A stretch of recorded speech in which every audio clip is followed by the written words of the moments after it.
Assalamualaikum warahmatullahi wabarakatuh. Perkenalkan, nama saya Dila Ayu Kucinita dari 4 PGSD A1. Di sini saya akan menjelaskan tentang model-model pengelolaan kelas.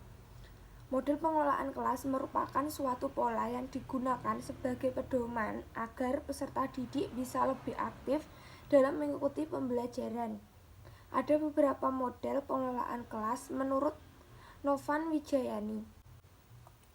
Dan selanjutnya yaitu model-model penataan tempat duduk. Tempat duduk siswa didesain agar siswa merasa nyaman mengikuti pembelajaran, kemudian didesain ringan agar mudah diatur dalam beberapa bentuk formasi.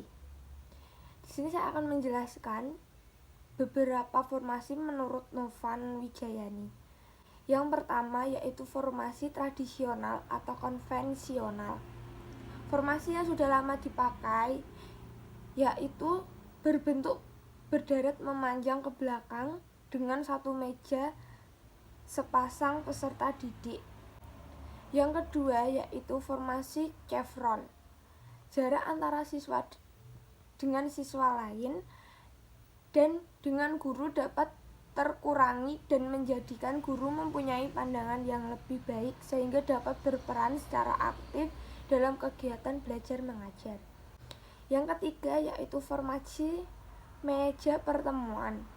Formasi ini dapat digunakan dengan cara membagi peserta didik menjadi beberapa kelompok di dalam kelas, yang mana guru biasanya memberikan tugas kelompok untuk diselesaikan secara kolektif. Yang keempat yaitu formasi berbentuk U.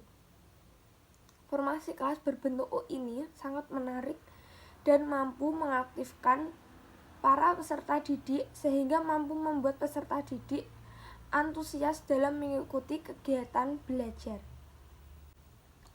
Yang kelima yaitu formasi konferensi.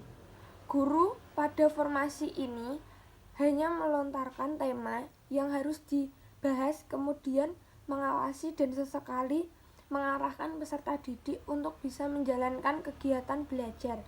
Formasi konferensi ini sangat baik digunakan ketika guru hendak menggunakan metode diskusi dan debat. Yang keenam yaitu formasi kelompok untuk kelompok. Susunan formasi kelompok untuk kelompok sangat memungkinkan guru untuk melakukan diskusi atau menyusun permainan peran, berdebat, atau observasi pada kegiatan kelompok. Yang ketujuh yaitu formasi tempat kerja. Formasi tempat kerja ini sangat tepat jika dilakukan di dalam laboratorium, yang mana setiap peserta didik duduk satu tempat untuk mengerjakan tugas seperti mengoperasikan komputer, mesin, atau melakukan praktik di laboratorium. Yang kedelapan yaitu formasi auditorium. Formasi ini hampir sama dengan formasi tradisional, namun formasi ini berderet memanjang ke samping. Formasi yang ke-9 yaitu formasi pengelompokan terpisah. Disesuaikan dengan tema pengajaran yang cocok dengan formasi ini. Tujuannya yaitu berusaha untuk memberikan upaya pendalaman pada sebagian peserta didik dalam bentuk kelompok-kelompok kecil. Sementara itu, yang masih dibutuhkan bimbingan dari guru tetap berada dalam pengawasan guru. Yang ke-10 yaitu formasi lingkaran. Formasi lingkaran ini biasanya digunakan untuk melakukan kegiatan belajar mengajar dalam suatu kelompok, yang mana guru sebagai seseorang manajer kelas memiliki peran untuk membimbing dan mengarahkan jalannya kegiatan belajar mengajar tersebut. Yang terakhir yaitu formasi periferal. Seorang guru menginginkan peserta didik memiliki tempat untuk menulis. Guru menggunakan formasi tempat duduk periferal, yaitu meja ditempatkan di belakang peserta didik. Guru dapat menyuruh peserta didik memutar kursinya secara melingkar saat guru menginginkan diskusi kelompok. Pembahasannya, pemahaman guru tentang pengelolaan kelas. Pengelolaan kelas adalah cara guru dalam menata dan memanfaatkan segala saran dan prasarana dalam proses pembelajaran agar pembelajaran dapat berjalan dengan efektif dan menyenangkan.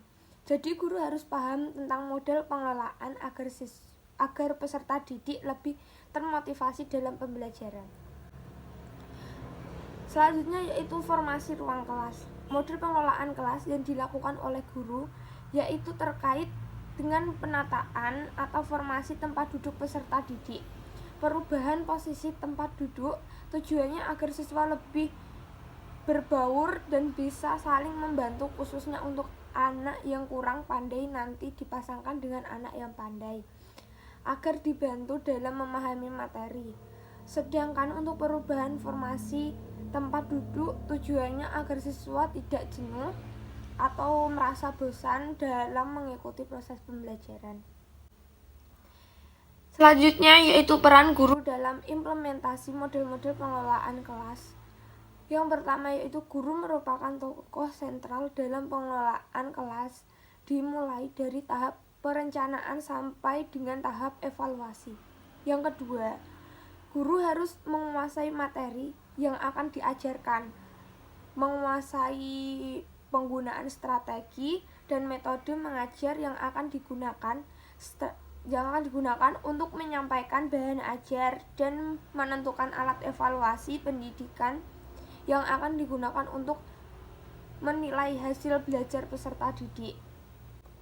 Dan yang terakhir yaitu kendala guru dalam mengimplementasikan model-model pengelolaan kelas. Ada 3, yaitu yang pertama, saat membagikan peserta didik dalam kelompok, ada peserta didik yang tidak mau satu kelompok. Yang kedua yaitu ada peserta didik yang sulit diatur, di mana jika guru meminta untuk duduk atau berpindah tempat, beberapa peserta didik cenderung acuh dan tidak mau mendengarkan guru. Yang ketiga yaitu sulit untuk mengondisikan siswa saat mengubah formasi tempat duduk. Sekian penjelasan dari saya tentang model